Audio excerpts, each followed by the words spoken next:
Hello everyone, आज पढ़ेंगे advance engineering mathematics exercise 7.5। तो जिसमें हम डिस्कस करेंगे एग्जिस्टेंस एंड यूनिकनेस को, solution of linear system existence and uniqueness. तो सबसे पहले हमारे पास ये एक जनरल इक्वेशन दी हुई हैं, जैसा कि ये इस तरह आपको पता होगा मैथ में A11 A12 इस तरह कंटिन्यू एन तक पहुंच जाता है। इसी तरह A21 A22 कंटिन्यू करें तो इससे एन तक पहुंच जाता है। तो ये वही वाली इसी की जनरल फॉर्म लिखी हुई है हमारे पास। इसमें ए क्या है, ए है हमारे पास कोफिशिएंट, इसमें एक्स क्या है, ये अननोन है, ये हमने फाइंड करने, और ये बी जो है कांस्टेंट है, यहाँ पे जैसे हम सी कह सकते हैं इसे। तो हमारे पास ये दिए हुए हैं। अब हमने क्या करना है, हमारे पास एक होता है कोफिशिएंट मैट्रिक्स। कोफिशिएंट मैट्रिक्स क्या होता है, जिसमें हम सिर्फ यहाँ तक ये जो है वो लिखते हैं A11 A12, यानी अगर ये तो जनरल फॉर्म लिखी हुई है, अगर इस तरह स्पेसिफिक क्वेश्चन होगा तो उसमें इस तरह होगा। तो हम यहाँ तक जो लिखते हैं उस सारे को हम कोफिशिएंट मैट्रिक्स बोलते हैं। अब एक हमारे पास होता है आर्ग्यूमेंटेड मैट्रिक्स। आर्ग्यूमेंटेड मैट्रिक्स हमारे पास क्या होता है, उसमें हम या साथ में ये कांस्टेंट भी ऐड कर लेते हैं। ये लिखते हैं जब ये हमारे पास दिया हुआ होता है, ये लिख के उसके बाद हम उसमें ये भी ऐड कर लेते हैं कांस्टेंट, तो उसे हम आर्ग्यूमेंटेड मैट्रिक्स कहते हैं। अब हमारे पास दो चीज़ें इसमें, एग्जिस्टेंस और यूनिकनेस। एग्जिस्टेंस क्या होती है, सिस्टम इज़ कंसिस्टेंट।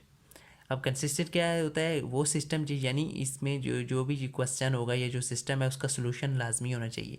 अगर वो सोल्यूशन उसका होगा तो हम उसे कंसिस्टेंट कहेंगे। उस यूनिक एग्जिस्टेंस के लिए ज़रूरी है कि सिस्टम का जो है वो सोल्यूशन होना चाहिए, इसका सोल्यूशन कोई ना कोई आना चाहिए। अगर सोल्यूशन नहीं आता तो हम उसे नॉन एग्जिस्टेंस कहेंगे। इसके लिए लाजमी है कि हमारे पास एक सोल्यूशन हो। अब rank of the coefficient matrix, ये जो हमारे पास मैट्रिक्स है, अगर जब इसका हम रैंक निकालेंगे वो इक्वल होना चाहिए the rank of augmented matrix. ये जो आर्ग्यूमेंटेड मैट्रिक्स है इसके रैंक के बराबर होने चाहिए हमारे पास इसका रैंक।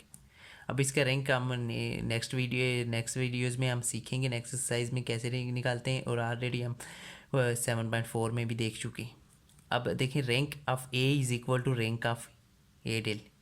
तो इसका जो है रैंक है वो इसके रैंक के इक्वल होना चाहिए। इसमें दो कंडीशन लगती हैं। पहला तो कि ये उस जो भी इसमें सिस्टम है उसका सोल्यूशन होना, पहला इसका सोल्यूशन होना चाहिए, और दूसरा इसका इस कोफिशिएंट मैट्रिक्स का रैंक या आर्ग्यूमेंटिंग मैट्रिक्स के रैंक के इक्वल होना चाहिए।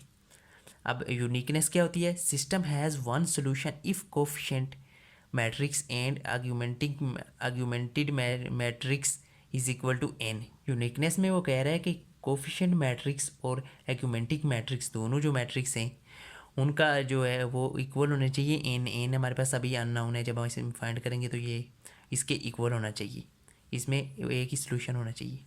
अब इसको हम लिख भी सकते हैं इस तरह, rank of A and rank of A del, यानी इसका जो रैंक है और इसका रैंक है दोनों किसके इक्वल होने चाहिए, एन के इक्वल होने चाहिए। या हम इस फॉर्म में भी लिख सकते हैं, rank of A is equal to rank of augmented matrix is equal to N. ये हमारे पास एन के इक्वल होना चाहिए। तो ये हमारे पास ये एग्जिस्टेंस थी, ये यूनिकनेस थी। आई होप आपको आज की वीडियो पसंद आएगी। वीडियो पसंद है तो वीडियो को लाइक करें, चैनल को सब्सक्राइब करें। Thanks for watching.